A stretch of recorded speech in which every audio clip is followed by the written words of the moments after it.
Is America going to be saved? Do you think this election's going to go the way you want it to? I do think so. I like I said, I travel across the country all the time. You probably, the same. You meet people from everywhere. I do feel very similarly to how I felt in 2016. It's a nice feeling to, go around and meet people who are hopeful, right? People who are optimistic, people who believe in this country and love this country so much. I meet people who, served and gave everything for this country, risked it all for this country, parents who lost their kids fighting for this country. That's to meet those people and know what they've gone through and that they still believe and still have faith. Like, that's who I work for every single day. But that's why I think America's going to be okay. Well, as one of immigrant parents, talk to me about immigration. It's tough because people ask me, they assume that because my parents were immigrants, I'm going to have a very different response or viewpoint than I do. It's weird that people think that my parents came here legally. They risked everything. My dad lost nearly everything. He lost his father when he came here. He didn't know if he'd ever see him again. Basically said goodbye to his father because the people don't understand in America. But in the Soviet Union, you don't get to just leave, right? My grandmother and my dad escaped, but my grandfather was a very prominent lawyer, and they didn't let him out. And my dad said goodbye to him, not knowing if he'd ever see him again. He ended up dying from his third heart attack, I think a few years later, and only after the Soviet Union collapsed and my dad went back and found the KGB file on his family, did he learn how many times his dad desperately tried to get out to see his son, to meet anywhere in a neutral country so he could do that, and they didn't let him. And it's probably why he had his third heart attack at 57 and isn't here right now. Knowing what my parents went through to come here the right way, it's very difficult for me to not support everyone going through, hell and back to get here, because we have to be a nation of laws first, obviously. And if my parents had to do it, everyone should have to do it. At the same time, people around the world are suffering, right? People go through so much every single day that majority, I think, of people in America don't understand. And I fully admit to that. And I know how many people are out there that need our help. The problem for me is, driving to the airport this morning before I came here, there was a homeless veteran on the road who I give money to every single day when I see him. Until we have every veteran in a home, I don't know how much we can help other people that aren't Americans, right? That's the problem. I want to help everyone, and I get it. I get those who disagree with me politically, who just want to help everyone, who actually believe that for the right reasons. But until every child has a meal and a bed, and every veteran has a meal and a bed, it's hard to justify helping anyone else. That's a very Democrat point of view, by the way. Is it? I don't know. I think it is. Maybe. I don't like labels. It's just an American point of view. I want everyone to be happy. I want everyone to be okay. I get why people want to come here, and I'm not going to deny that people go through hardships and that life is better in America. But I think until every American is okay, I don't know if we can help people. I think What that's year did fair. your parents come here? My mom came in 74. My dad came in 80. Mm-hmm. Yeah. If they hadn't come here, where would you be in your life right now, do you think? Well, they came separately. Right. My mom was 10. My dad was 20 or 21. So they wouldn't have met and I wouldn't be here. But let's say they would have met somewhere. I can't imagine. My parents actually lived in England for a few years, and I always make jokes that I would have never forgiven them if they had me over there. I don't know. It's like weird. I feel being American like in my bones. Like I can't imagine being anything else. Like people make fun of my brother and I for how American we feel and how patriotic we are. But I don't know. I don't like leaving the country. I don't like anything that's not American. It's like who I am. I can just feel it. My grandmother talks to me about how back when she was in the Soviet Union, she felt American and like she had to escape because she felt it in her bones and her blood. And I don't know. That's all I know. I can't imagine anything else. That's what I thought you would probably say, even though it's hard to say, well, if they hadn't come here, they wouldn't have met and they would have been there and they may have not met. But it's understandable why people want to get in this country, 100%. Why the border is such a destination for people, why they want so badly to get into America by hook or crook any way they can.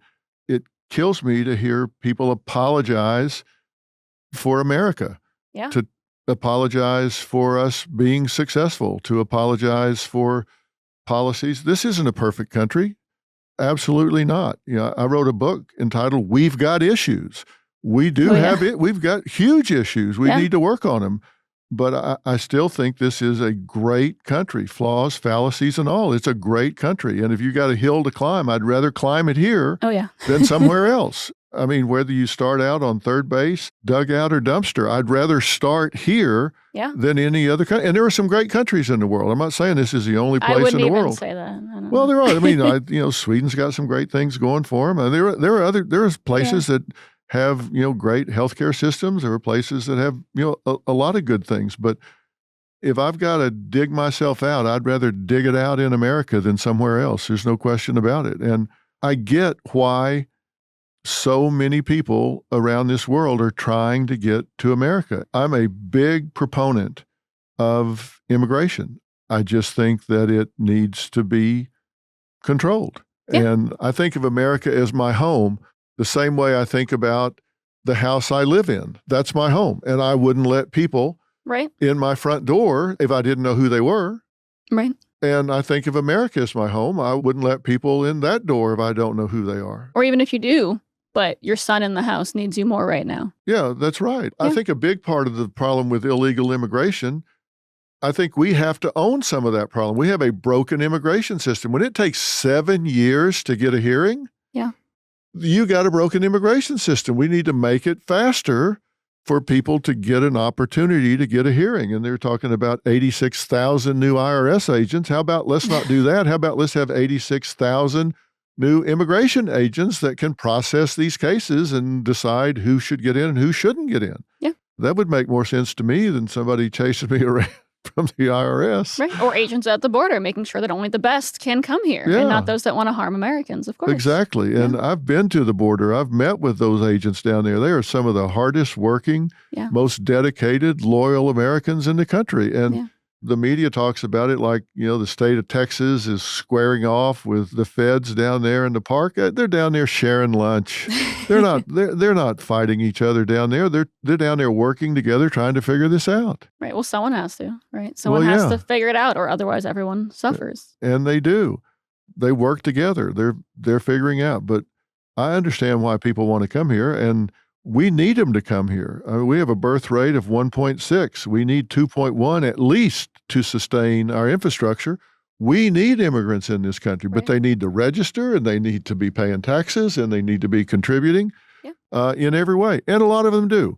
And I think most of the people that come across the border are probably people looking for a better life. A small percentage of them are criminals and gang members and drug mules and sex traffickers. But when you've got millions coming across, a small percentage is a lot. Yeah, especially when that small percentage does anything to harm even one American. You have a real problem. Yeah. And a small percentage of a big number is a lot of people, real number-wise. Right. And they're not like bad people. They're like evil people that want to cause the kind of harm that we can never allow. So I was in Arizona recently in Cochise County and Pinal County, and they've got Smuggler's Highway there. Some of these people are trying to walk across 50, 60 miles of rugged desert carrying a 50-pound backpack of fentanyl tablets, and they fall behind. They just leave them. They find them out there dead with, and these aren't backpacks that you get at the mall. No. These are burlap bags with sticks in them, rubbing their backs raw. I mean, it's a terrible situation. Yeah, for everyone. It's a terrible situation. It's got to be fixed, and I certainly hope it gets fixed. I agree. I hope it gets fixed. What do you think is the most important things that need to change in this country after the election? What would you put on the priority list? Politically or like personally? As an American, as you look at it, you're 29 years old, you're married. Yes. I assume you will start a family at some point. What's on your list? I want people to talk again.